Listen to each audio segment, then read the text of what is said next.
Hello everyone, welcome back to my channel. কেমন আছো তোমরা সবাই? আশা করছি সবাই খুব ভালো আছো, আমরাও ভালো আছি। আজ হলো বুধবার আর এখন ঘড়ি কাটার সময় হলো সকাল 10:30। তবে চলো আজকের ব্লগটা এখান থেকেই শুরু করা যাক।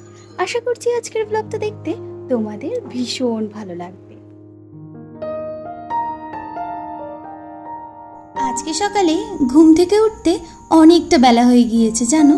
আসলে কি বলতো, কালকে না নিজের কিছু কাজকর্ম করে শুতে শুতে অনেকটাই রাত হয়ে গিয়েছিল। আর বাড়ি আসলে যা হয় আর কি, এত কথা থাকে, বলতে বলতে কখন যে সন্ধে পেরিয়ে রাত হয়ে যায় অনেকটা, তার আর খেয়ালই থাকে না। প্রতিটা দিনই এরমই হচ্ছে। যাই হোক, আকাশের অবস্থা তেমন একটা ভালো না, তাই জন্য ছাদে যে জামা কাপড়গুলো ছিল সেগুলোও তুলে রেখে গেলাম। মা আসলে বাড়ি নেই তো, আজকে যেহেতু মা বাড়ি নেই, এই জন্য আমরা তিনজন এখন একা একাই রয়েছি। তাই ভাবলাম যে তাহলে আজকে চলো একটুখানি কিছু কেনাকাটা করা যাক। চলো তাহলে এখন যাওয়া যাক। মা আসলে বাড়িতে নেই, মা গেছে মায়ের এক মামিকে দেখতে। আমাদের এক দিদা যিনি খুবই অসুস্থ, তাকে মাঝে মাঝে দেখতে মাকে যেতে হয়।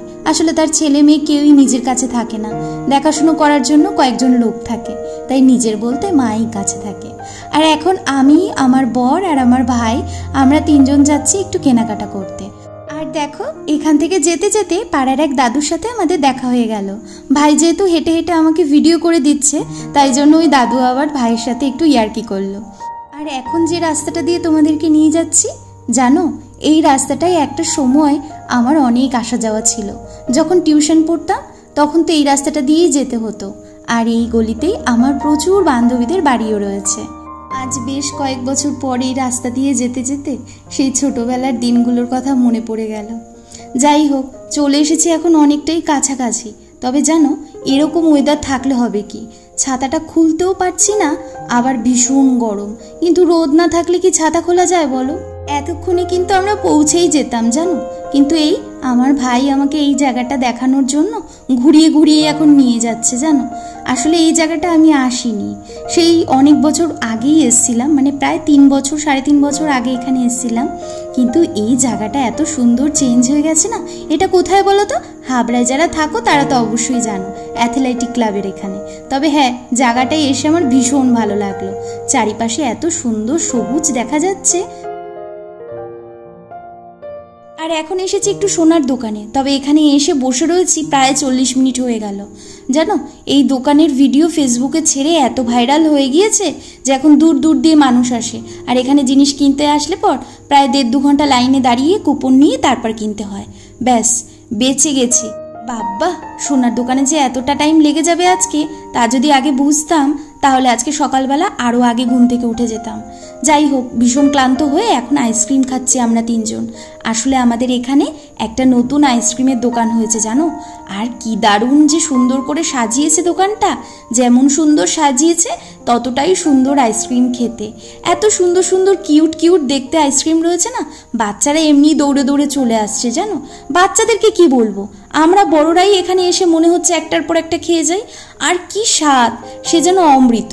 সত্যি বলছি, আমি একজন আইসক্রিম প্রেমী মানুষ, আমার তো ভীষণ ভালো লেগেছে।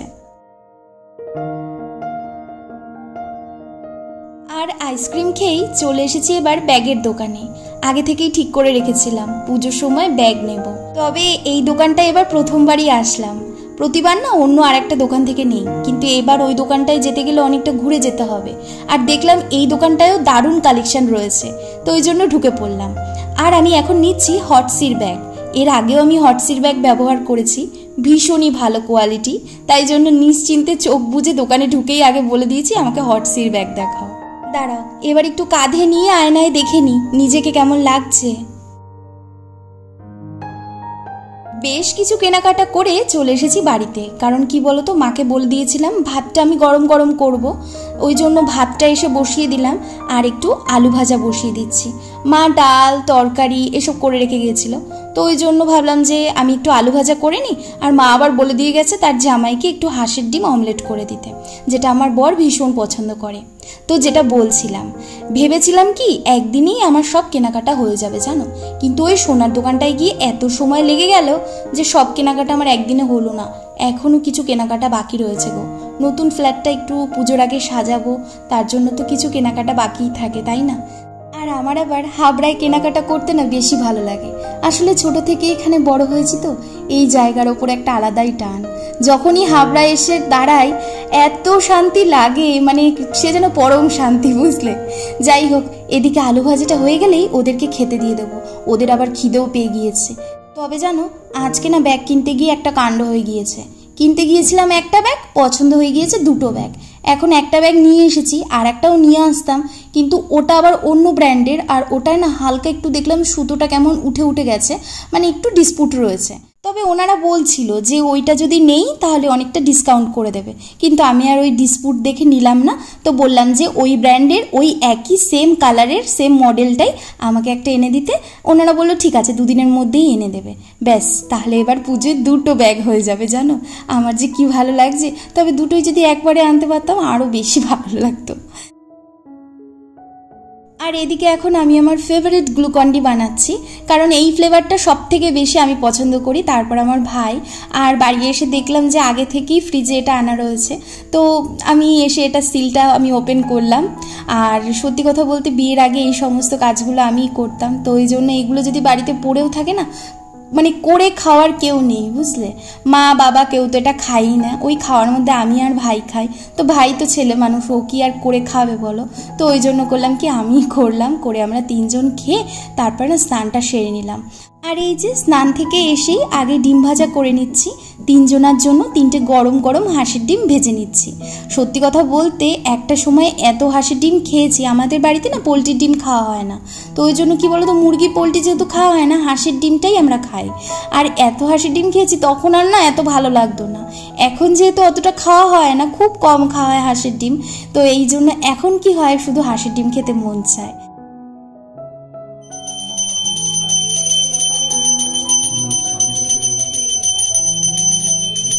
আর দুপুরবেলা খাওয়া দাওয়া করে উঠে একটু জাস্ট বসেছি, এরই মধ্যে মাও চলে এসেছে বাড়িতে, বাবাও চলে এসেছে। বাবা খাওয়া দাওয়া করে আবার দোকানে চলে গেল, কিন্তু মা আর এসে ভাত খেলো না, কারণ মা বললো যে মা খেয়েই এসেছে। আর মা গেছে মায়ের মামা বাড়িতে, সেখান থেকে কি আর মা না খেয়ে আসবে বলো? যাই হোক, এসে তারপরে পুজো দিল, সন্ধ্যা পুজো দিয়ে এখন মা বললো যে একটু চা বসাতে। তো চাটা বসাতে গিয়ে দেখলাম কি চিনিটা বাড়ন্ত হয়ে গিয়েছে, তো ওই জন্য চিনিটা ঢেলে নিচ্ছি।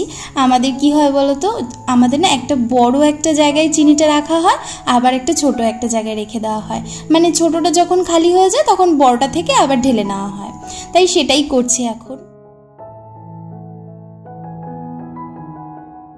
আমার মায়ের এখন অনেকটা কষ্ট করেই সংসার সামলাতে হয় জানো, কেন বলো তো?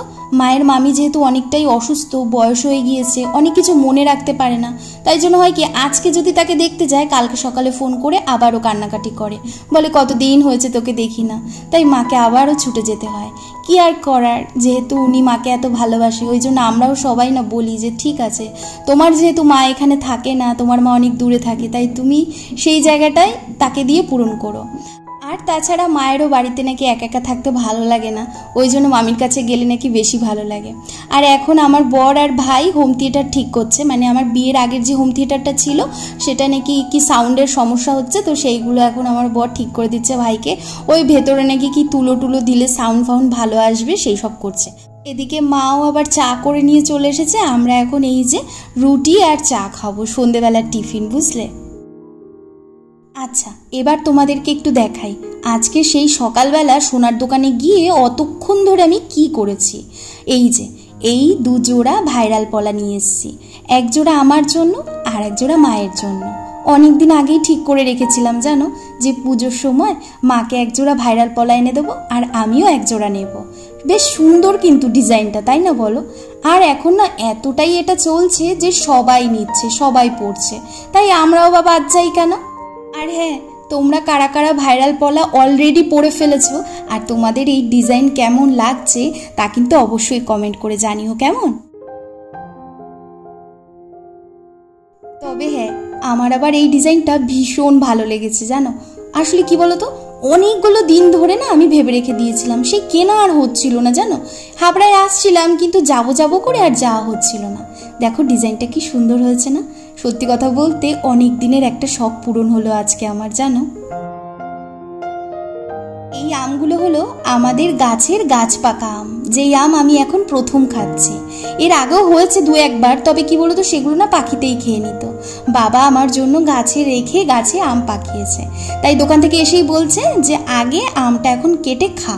তাই জন্য এই যে অগত্যা বাবার আদেশ পালন করছি, এখন আম কাটছি আর কেটে আমরা আম খাবো। আম হলো আমার সবথেকে প্রিয় ফল, আর সেই আম যদি এরকম অফ সিজনে পাওয়া যায় তাহলে তো কোনো কথাই হবে না, তাই না বলো? আর এই যে এখন আম খেয়ে তারপরে একটু পরেই রাতের খাওয়া দাওয়া সেরে কাজ নিয়ে বসবো, কারণ প্রচুর কাজ জমে রয়েছে। যাই হোক, তবে চলো আজকের মতো তোমাদেরকে এখানেই বিদায় জানাচ্ছি। যদি কিছু ভালো লাগে তাহলে একটা লাইক করো, কমেন্ট করে জানিও ভিডিওটা কেমন লাগলো। আর হ্যাঁ, ভিডিওটা ভালো লাগলে অবশ্যই বন্ধুদের সাথে শেয়ার করো কেমন। সবাই খুব ভালো থেকো, সুস্থ থেকো। তোমাদের সকলের সাথে দেখা হচ্ছে পরবর্তী ভিডিও। ততক্ষণের জন্য তোমাদের সবাইকে টাটা।